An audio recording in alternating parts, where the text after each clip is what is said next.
হাতী মানুহৰ সংঘাতৰ লগতে যোৱাকালি মই চামগুৰি এটা ভিতৰুৱা অঞ্চলত আছিলোঁ ৰাতি তাতো অসংখ্য বান্দৰৰ উৎপাত গতিকে এইটো এটা বহুত ভাল ৰিচাৰ্চ কৰি পেলাই কাৰণ আমি যেতিয়া জীৱকুলৰ কথা চিন্তা কৰোঁ প্ৰকৃতিৰ কথা চিন্তা কৰিব লাগিব গতিকে জীৱকুল বন্যপ্ৰাণী আৰু প্ৰকৃতিৰ মাজত এটা বেলেঞ্চ ৰাখি পেলাই আমি কেনেদৰে গোটেই বিষয়টো আগবঢ়াই লৈ যাব পাৰোঁ এইটো এটা বহুত গৱেষণাৰ সমল আছে বুলি মই অনুভৱ কৰোঁ মই এই কোনো মুহূৰ্তত এইটোৱে পটককৈ কৈ দিব নোৱাৰোঁ কিন্তু মোৰ এটা ব্যক্তিগত হেৰি যে হাতীৰ কথা ভাবি থাকিলেও নহ'ব আমি মানুহৰ কথাও ভাবিব লাগিব মানুহৰ কথা ভাবিলেও নহ'ব হাতীৰ খাদ্যৰ কথাও ভাবিব লাগিব যোৱাকালি মোৰ কলিয়াবৰতে বাঘৰ দ্বাৰা এগৰাকী ব্যক্তি নিহত হৈছে গতিকে এই গোটেই জীৱ জন্তু মানুহৰ মাজত এটা বেলেঞ্চ ৰাখি আমি কেনেদৰে কাম কৰিব পাৰোঁ মই জীৱশ্ৰেষ্ঠ মানুহক মই আহ্বান জনাম যাতে বহু সময়ত আমি ৰাজহুৱা সম্পত্তি ধ্বংস নকৰি অৰণ্য ধ্বংস নকৰি পাহাৰ ধ্বংস নকৰি আমি যাতে এটা বেলেঞ্চ ৰাখিব পাৰোঁ কিন্তু মানুহো বহু সময়ত নিৰুপায় হৈ যায় গতিকে সকলোৰে কথা ভাবি চিন্তি এটা বেলেঞ্চ ৰাখি পেলাই আমি কেনেকৈ কাম কৰিব পাৰোঁ মই ভাবোঁ মুখ্যমন্ত্ৰী মহোদয় এই বিষয়ত তেখেতে ইতিমধ্যে বিভিন্ন বিষয়ত নিজৰ চিন্তা মতামত ব্যক্ত কৰিছে আৰু চামগুৰি অঞ্চলৰ বিষয়টো লৈ মাননীয় জিতু গোস্বামী ডাঙৰীয়াৰ সৈতে আমি মাননীয় বন মন্ত্ৰীৰ লগতে খুব গুৰুত্ব সহকাৰে আলোচনা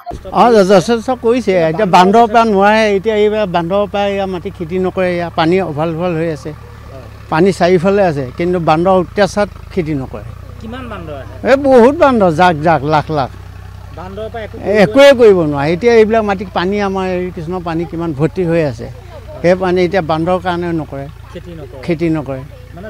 যথেষ্ট বহুত বান্দৰ এই ঘৰ দুৱাৰ ধাম এয়া টিঙৰ চালি হ'লেতো সৰ্বনাশেই কৰে বান্দৰৰ ওপৰতো বহুত বান্দৰৰ কাৰণে ইয়াত কোনো খেতি কৰিব নোৱাৰি আৰু এতিয়া মানুহে বৈ খেতি কৰিছে যদিও এতিয়া পথাৰত আলু খেতি কৰিছে আপোনাৰ মানে ৰাতিপুৱা খোৱাৰ পৰা উঠি হ'লে মানে এইফালে ৰখীয়া হ'বলৈ আহিব লাগে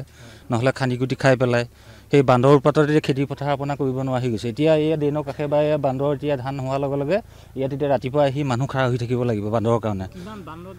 বহুত জাক বান্দৰ আপোনাৰতো ঘৰততো আপোনাৰতো কি একো এটা খাৱতি পাচলি কৰি খাবই নোৱাৰি আৰু কিবা এটা কৰি পেলাই আপোনাৰ পিঁয়াজৰ নলা এডাল পিঁয়াজ এটা যদি গুজি থওঁ সেইটোও খানি খাব বা কি বিলাহী গছ পুলি এটা ৰুলেও সেইটো উঘালি পেলাব অমিতা পুলিটো ৰুলেও অমিতা পুলিটো আগটো ভাঙি খায় বান্দৰ এতিয়া বহুত আমাৰ ইয়াত হয় একে উপদ্ৰৱ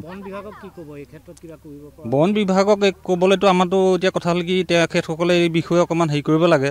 কথা হ'ল কি আমাৰ বান্দৰ ওপৰটোৰ কাৰণে তেখেতসকলে যদি পাৰে যদি আমাক অকণমান হেৰি কৰক সহায় কৰক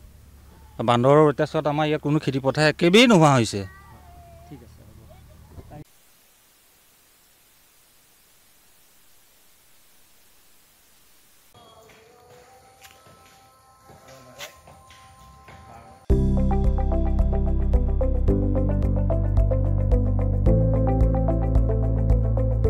NB নিউজ